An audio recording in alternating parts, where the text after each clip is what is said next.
Erev Tov, and welcome to our weekly shir with the weekly story first, and following will be the shir in the Dvar Malchus, the public addresses that the Rebbe has given over in regard to the portion of the week and the Kabbalistic insights that specifically enclose and encompass all the concepts that have to do with Mashiach and the Geula, with the redemption. But first and foremost, like we said before, we'll get to our story. This week we are in the week of Yud Tes Kislev, the Rosh Hashanah L'Shnasa Chassidus, the new year to the Chassidic calendar. And there are so many stories that we can tell about the Alter Rebbe, about his imprisonment, about how he thought he was in doubt as to whether or not he should go to prison, to the point where when he fled from his home, when the that at the point where the soldiers came to take him, so he conversed with the great Chassid Rav Shmuel Munkes, was also considered to be the jester of the court of the Alter Rebbe, because he had a very humorous manner of delivering his messages of great and deep concepts in Chassidus. And the Alter Rebbe asked Rav Shmuel, I don't know what to do. What do you think? Should I go with these soldiers? Or should I totally run away and hide? Should I conceal myself until the evil passes?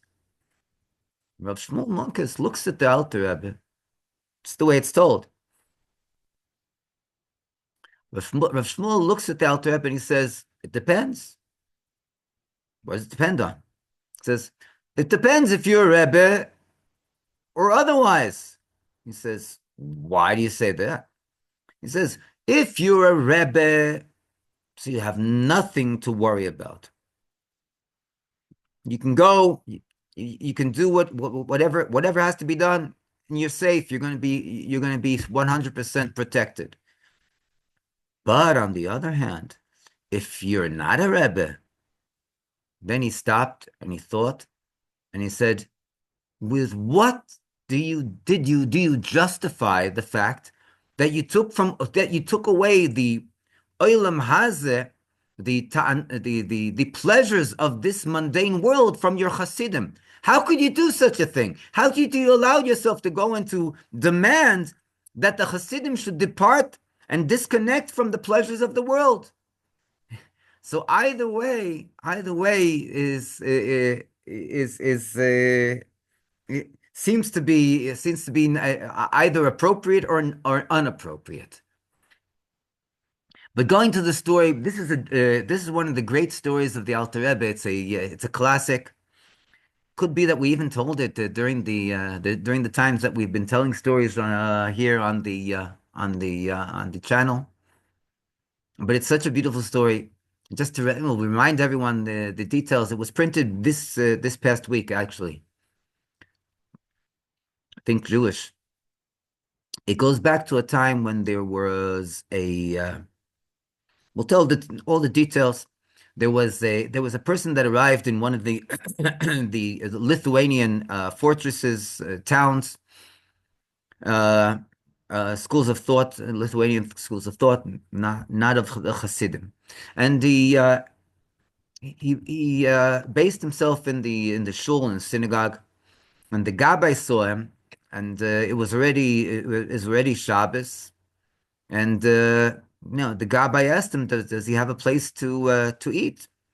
And he says no. He says no, but he doesn't. He's not looking for a place to eat. He'll stay in the shul, eat in the shul. The Gabbai said it's not right. So he went to one of the big Gvirim. He saw this person. He's a very learned person. He's sitting. He's studying all day and all night. He went to one of the Gvirim, one of the wealthy people. One of the wealthy people in the congregation, and he said, would you like to invite this person over to your house? And the person said, definitely. So and the Gvir went over to the person that was that was sitting and studying. He said, maybe, please come to my house. He said, no way. I don't want to go anywhere. I'm staying in the shul. So the Gvir went and brought the Rav of the shul, the Rav of the town, to go and to convince him. And in front of the Rav, apparently it was less convenient to go and to say no. So the person said, okay, but only on one condition. I'll go to your home only to eat, but I will not sleep there. I'll go back to the shul. Okay. The Gvir was very happy, and if you'll come and be his guest, so be it. Chaim Levuch.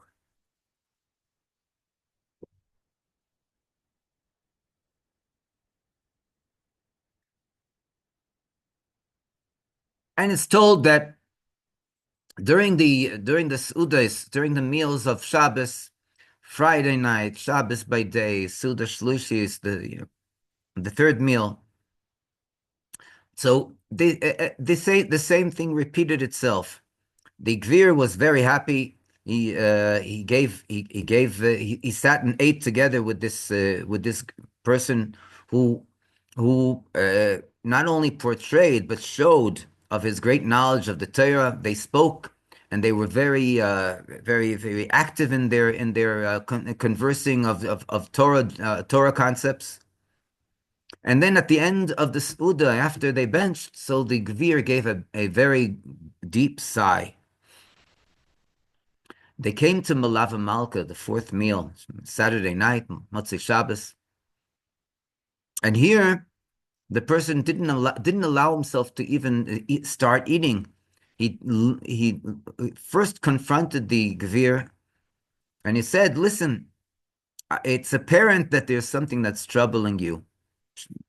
Share it with me. And here the Gvir felt he has a very wise and great Talmid Chacham. So he'll share this story. Apparently, him and his partner, they have a very big enterprise, a business, and people were jealous of them. So they went and they put together a libel against them. And this was brought to the court with false witnesses and so on. And the court decided that they were going to be sentenced to Siberia for 3 years. It wasn't closed yet. It had to be brought to the higher court in S. Petersburg. But this was the situation for now. And he didn't know what to do. He didn't know where to turn. He spoke to many rabbis. He spoke to many people. No one was able to give him any advice as what to do. He's at a standstill. And then the Talmud Chacham told this Gvir, come, do you have a private place for us to talk? Not in front of everyone. So they went into a closed room, and then the Talmud Chacham told him, listen, there's a great Torah scholar. Torah scholar. His name is Rabbi Shneur Zalman of Liadi. He's the leader of the Chassidim of Chabad, and he's the one that can help you. He said, "What Chassidim? How could I even think of going to Chassidim? It wouldn't be right." So he says, "Do you have anything to lose?" And he says, "No, I don't have anything to lose. Perhaps maybe I do, but I don't have anywhere else to receive any eitzes." So he said, "Fine. So you're going?" He said, "No, first I have to ask my partner. I can't do this on my own." He went, he consulted with his partner. His partner said, you think you don't have anything to lose? Are you kidding? We'll end up with burnt on both ends.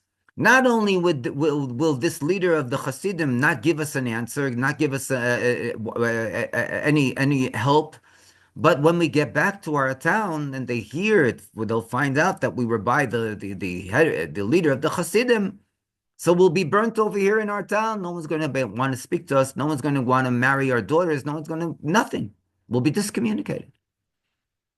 But then they went and they said, "What do do you have any other idea?"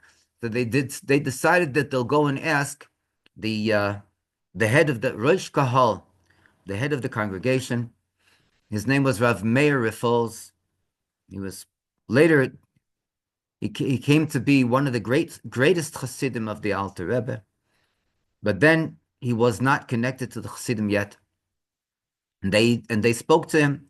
And when Rav Meir Riffols heard all this story, he said, "Go to the Alter Rebbe. If he was the one that was recommended, Tashgocha Protis, divine providence, go." And they went. They arrived in Liadi, and they were able to go into organize from the Gabe, the secretary, the Meshamish of the Alter Rebbe, to get in for Yechidus.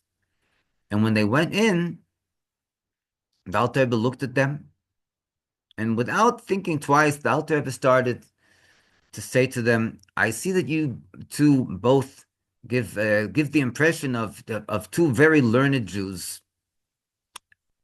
So therefore, I would like to ask you a question." Question? Okay. They were quiet. Said, there's a statement that's brought in the Talmud, a very strange statement, to say the least. It says there, Malchusa de Ara ke'ein Malchusa de Rakia, that the kingdom of the heavens is similar to the kingdom here on earth, or we see that there's a parallel between the kingdom here on earth and the kingdom in heaven.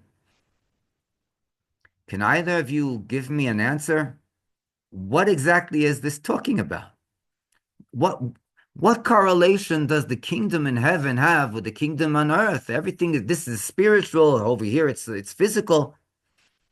They didn't have an answer. And so they continued to be quiet. And then the Alter Rebbe continued to speak. He said, what the Gemara wants to tell us is, it's talking about the concept that's brought in the Chumash. It says,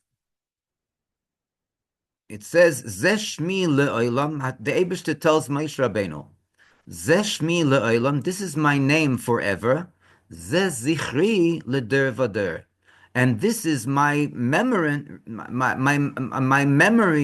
memorance for generation after generation.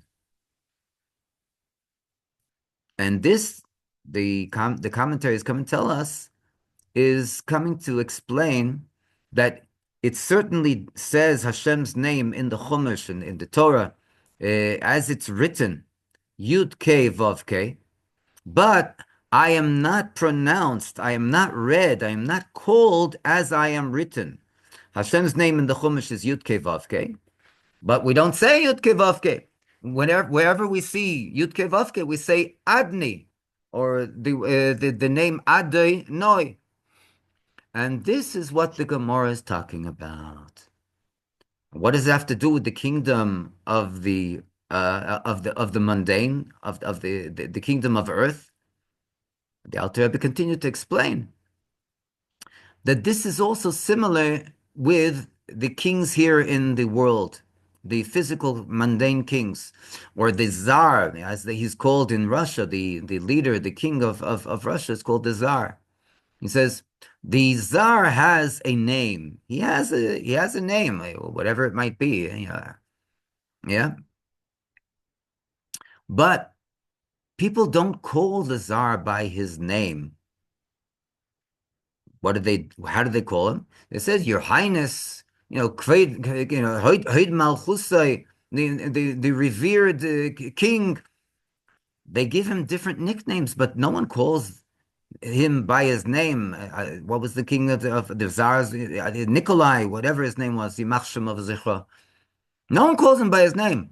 This is the similarity between the kingdom of heaven and the kingdom here on earth. And with this, the Alter Rebbe stopped talking and he went back to his business. So the two partners understood that the Yechidus is over, and they walked out.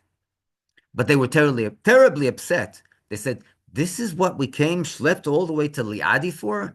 To go and to hear something that has literally nothing to do with any type of advice as to how to get out of our predicament, how to rebuttal the libel that's being rolled upon us, and how do we get out of the sentence of to be sent to Siberia? They went back to their town and they told Rav Meir Foz. And then Rav Meir Foz was terribly upset to hear the outcome of their yichidus, and this built a certain perspective in his mind also in regard to the Hasidim and to the Alter Rebbe. In other words, uh, this whole thing seems to be phony. Chas v'sholem. God should guard, Hashem should guard us. But at this point, they asked, what are we supposed to do? So Rav Meir Foz told them, listen, the only way that I think that you maybe have a chance is that when you go to Petersburg, so you meet up with the Minister of Justice. The Minister of Justice, if you go and you fall by his feet and you explain to him and ask him for mercy, and he'll hear your story and understand that it's a libel, it's not really true. So maybe you'll be able to change your situation.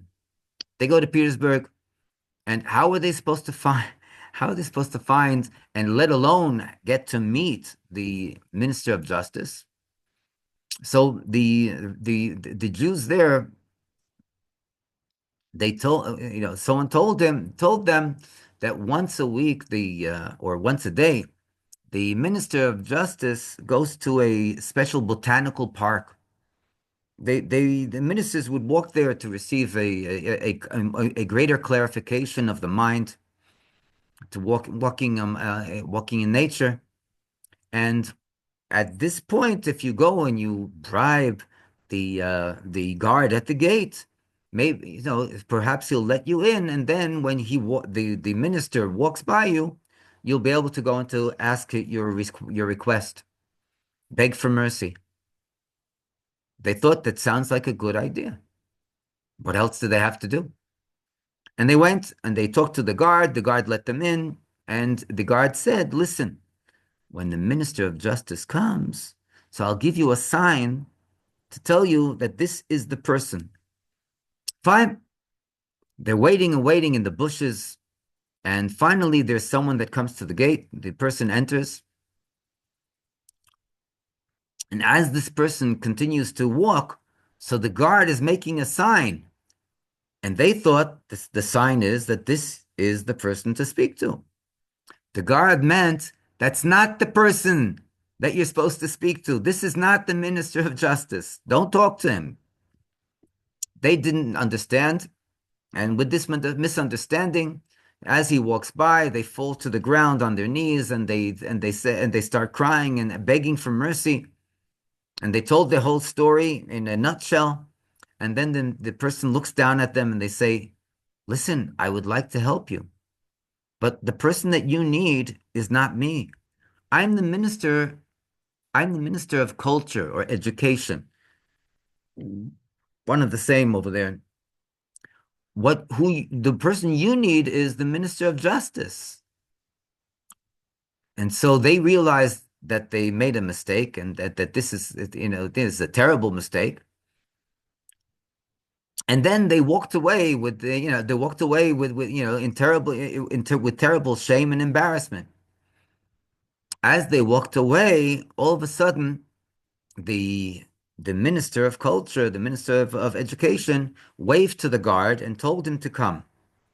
Now the guard was all alarmed because he thought that the minister is going to punish him for allowing these two Jews into the botanical garden. Comes the guard to the minister, and the minister says, listen, quickly run and return those two Jews back to me. I need to speak to them. Now the minister the guard is even more ofsurus. He thinks, wow, he's going to talk to them, he's going to speak to me, everyone's going to be punished. But he does what he's told. He runs after them, brings them back, and the minister starts telling these two partners the following. He says, listen, You two Jews, you give me the impression that you're very learned, that you know your stuff. Recently, the Tsar the king of Russia was speaking with me, and he said that he has a problem with one of the statements in your Talmud, in the Gemara, in the oral law. And I didn't have an answer for him. But if you will be able to supply me with an answer, so then I'll tell the king that this came from you two. And furthermore, it will, besides the fact that it'll return my esteem in the eyes of the king, I'll be able to go and to ask on your behalf that he give you mercy, and he lets you off, and he'll let you off on your court case. The people, these two people partners, they're thinking to themselves, "Wow, where are we going to find an answer for this guy's request?" But they said, "Okay, let's see." So he says, it says in your Talmud, it says in the Talmud, Malchusa de Ara ke'ein Malchusa de Rakia, that the kingdom of heaven is similar to the kingdom here on earth. And the king couldn't he couldn't piece this puzzle together. He couldn't to connect. How are these two correlated? The heavenly realms with the earthly realm. I had no answer for him either. If you two can answer, then we have a deal. All of a sudden, it hits these two partners, their entire yechidus with the Alter Rebbe, and the Alter Rebbe giving them, not only supplying them with the question of the Talmud, but supplying them with the answer. And they went and they told over to the Minister of Culture, the Minister of Education, everything that they heard from the Alter Rebbe verbatim. And then the minister went to the king. The king was very satisfied with the answer, with the reply, and then the king went and he said that these two, their court case is resolved. Nothing against them. It's all null and void. And they went back to their town with this great joy and happiness. They went directly to Rav Meir Falls. And they told Rav Meir Falls of their episode in Petersburg. And when Rav Meir Falls heard this amazing act of divine hashgacha pratis, so he couldn't believe it, and he immediately traveled to Liadi to meet the Alter Rebbe. He stayed there and he studied for a long time. And as we said earlier, Rav Meir Falls, became one of the greatest Chassidim of the Alter Rebbe. But this is what we have to understand. When we're speaking about words that come from a Rebbe, let alone our Rebbe Shlita Melech Ha'Moshiach, we're talking about Divrei Elokim Chaim. We're talking about words that are coming directly from Hashem. And therefore, there are no doubts, there are no qualms, there's no two sides of the coin here. The Rebbe is telling us exactly the situation. He's telling us exactly the circumstances, and he's telling us exactly what we are meant to be doing. And the Rebbe says that this is the period of time for this moment that we have to prepare ourselves and prepare our environment to greet Moshiach in actuality, to greet our righteous Moshiach, Moshiach Tzidkenu, and it should be Teichef Umiyad Mamish. And the main way to do it is through learning. The Derech HaYishara, the straight path, is through learning the concepts of Mashiach and Geula, and the Torah Shebichsav, the written Torah, the Torah Sheba'al Peh, the oral Torah, the Mishnah, the Talmud, and the homiletic writings, the Medrash, and in the Kabbalah, and specifically the Rebbe mentions in the Likutei Sichos of Nasi Doreinu, the public addresses of the leader of our generation, meaning the Rebbe speaking about himself and the Sichos. There is no other compilation that is called Likutei Sichos other than the works of the Rebbe. There is no Likutei Sichos. They're Likutei of something, but there's Likutei Amorim, the Alter Rebbe writes, he calls the Tanya, but no Likutei Sichos. Literally, this is the way, by learning about Mashiach, about Geula, this is the way that we speed up and bring immediately the revelation of the Rebbe Shlita Melech Ha'Moshiach, and should be on a good and revealed basis. B'teva nir v'nigla, and techef umiyad mamish, mamish, mamish, immediately in actuality. Yechi Adoneinu, Moreinu v'Rabbeinu, HaMelech HaMoshiach le'elam voed. And in honor of Yutes Chof Kislev, the day of deliberation, the Alter Rebbe from the Russian jail, and the new year, the Rosh Hashanah L'Shnas Chassidus, we'd like to bless each and every one with a good yontif, L'shana teva b'limud HaChassidus v'darkei HaChassidus techasevu v'seichasemu. Chi Adonenu, we should be written and inscribed for a good year in the